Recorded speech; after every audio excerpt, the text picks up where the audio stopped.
Bonjour Paul Vanier, Bonjour. Brigitte vient de le dire, vous êtes là principalement pour nous parler de cette commission d'enquête.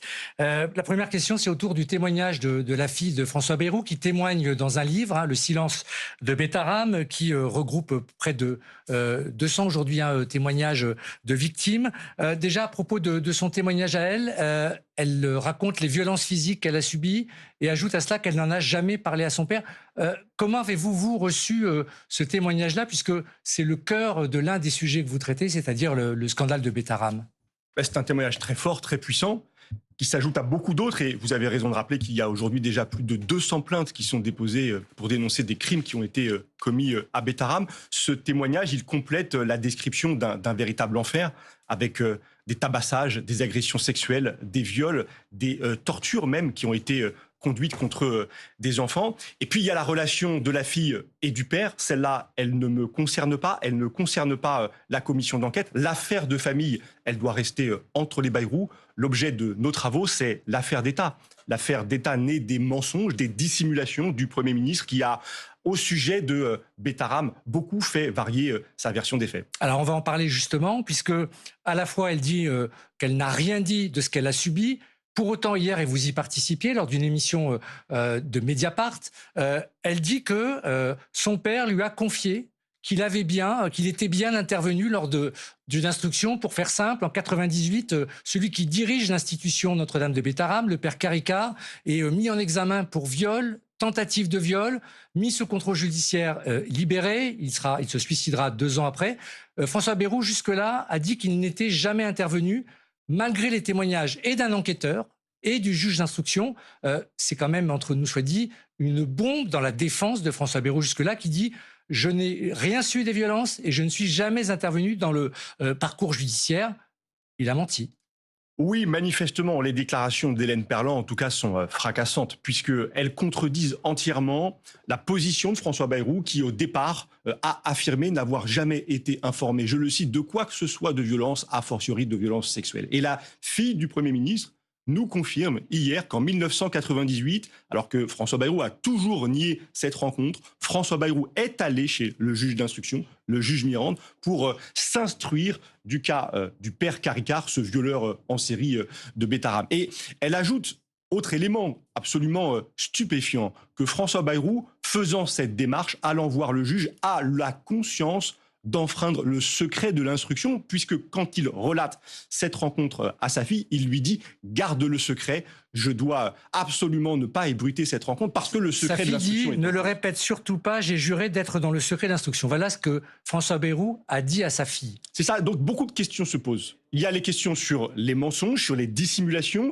Que François Bayrou savait-il ? Pourquoi n'a-t-il rien fait dans les années 90 alors qu'il en avait les moyens pour faire cesser les violences? Et il y a aussi les questions sur ces immixtions, sur ces tentatives d'immixtion dans des procédures judiciaires en cours. Car il y a cette rencontre avec un juge d'instruction et il y a le témoignage sous serment d'un gendarme devant la commission d'enquête avec des états de service exceptionnels. Ce gendarme qui nous indique qu'en 1998, lorsqu'il défère le père Caricart à l'issue de sa garde à vue devant le juge d'instruction Mirande, le juge lui dit il va falloir reporter l'audition car le procureur général, sur consigne de François Bayrou, me demande d'accéder au dossier. Cette intervention de François Bayrou, qui est là relatée par le gendarme Hontan, elle est en principe hors de tout cadre légal.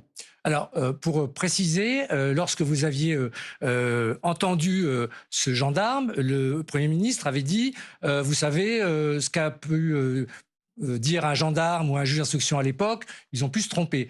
Aujourd'hui, va-t-il dire que sa fille s'est trompée et que ces confidences-là n'ont pas existé? Ça devient très très compliqué. Est-ce que vous en êtes à ne pas attendre l'audition du 14 mai du Premier ministre et à demander sa démission? Non, je l'attends avec impatience et sérénité, cette audition. Elle sera très importante et devant la commission d'enquête, je veux le dire, François Bayrou aura toute la liberté de ses réponses. Et je souhaite, moi, qu'il fasse des réponses précises, factuelles, aux questions précises et factuelles que nous lui adresserons, avec une intention pour nous, c'est d'identifier ce qui, à l'époque et aujourd'hui encore, conduit à ne pas traiter des signalements, à ne pas percevoir des signaux de violence pour les faire cesser. Mais je dois dire que la façon dont François Bayrou s'exprime depuis maintenant plusieurs mois sur cette affaire est absolument questionnante, puisque à l'entendre, tous ceux qui parlent, un juge, un gendarme, des victimes, des journalistes très nombreux, une lanceuse d'alerte, tous ces gens-là mentiraient à entendre François Bayrou, alors que lui-même a fait évoluer à de très nombreuses reprises ses propres déclarations. François Bayrou, au fond, est celui qui, le premier, contredit aujourd'hui François Bayrou. Alors, vous êtes l'un des députés insoumis qui est intervenu rapidement après l'enquête de Mediapart en le questionnant sur ses éventuels mensonges à l'époque. Est-ce que vous allez attendre le 14 mai pour l'entendre ?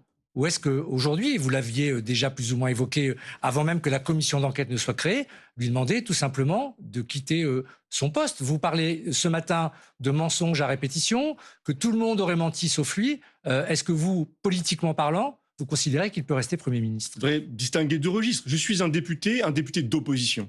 Et comme député d'opposition, j'ai en effet appelé à la démission du Premier ministre, considérant qu'il avait menti à plusieurs reprises devant la représentation nationale. Et je ne peux pas accepter qu'un ministre agisse ainsi, plus encore le premier d'entre eux. François Bayrou a aussi menti devant les victimes de Betaram, et il a, de ce point de vue-là, eu une conduite que je considère absolument disqualifiante.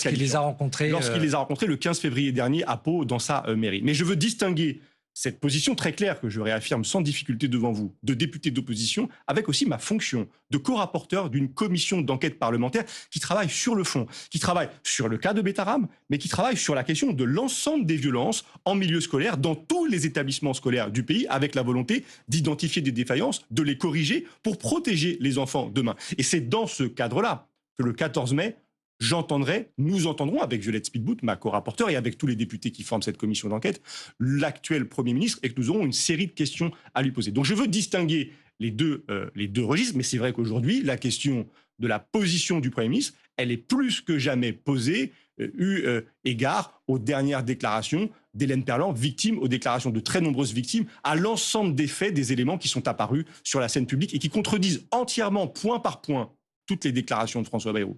Alors, autre sujet qui concerne votre commission, c'est le contrôle ou pas des établissements privés sous contrat, qu'ils soient catholiques ou musulmans, et c'est l'un des sujets de cette semaine. Le lycée Averroès, qui est donc un établissement privé musulman qui est à Lille, s'est vu retirer son contrat avec l'État, puis le tribunal administratif récemment vient d'annuler cette décision de l'État. On pense que le gouvernement fera appel.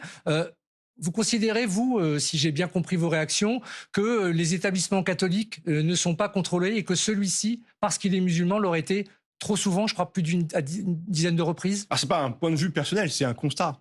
Il n'y a aucun contrôle dans les établissements privés sous contrat aujourd'hui. À Betaram, il n'y a eu aucun contrôle pendant 30 ans. Toutes les chiffres, la documentation l'indique, je pourrais la détailler ici. Et là où il n'y a pas de contrôle dans les établissements privés catholiques, il y en a une quantité considérable dans les établissements privés musulmans. Averroès, c'est 14 contrôles ces dernières années et des contrôles qui ont conduit à ce que le préfet du Nord, en 2023, casse le contrat d'association avec l'établissement. Il n'y a pas eu de manquement au principe de la République, c'est ce que reproche le préfet? C'est ce que le préfet reproche et c'est ce qu'a entièrement invalidé le tribunal administratif de Lille, considérant que le dossier présenté par le préfet était, permettez-moi l'expression, ni fait ni à faire. Il était fait de briques et de brocs, de tout et de n'importe quoi, et qu'il était infondé. Et il y a là un traitement qui a été infligé à cet établissement et peut-être la volonté de continuer à s'acharner vis-à-vis de lui, à en croire les déclarations notamment de Bruno Retailleau, qui manifeste un deux poids deux mesures, une forme d'islamophobie insupportable, inacceptable. Moi, je suis partisan du contrôle. Je considère qu'il n'y a pas assez de contrôle, qu'il faut plus de contrôle, qu'il faut y compris casser des contrats d'association quand des manquements graves sont constatés.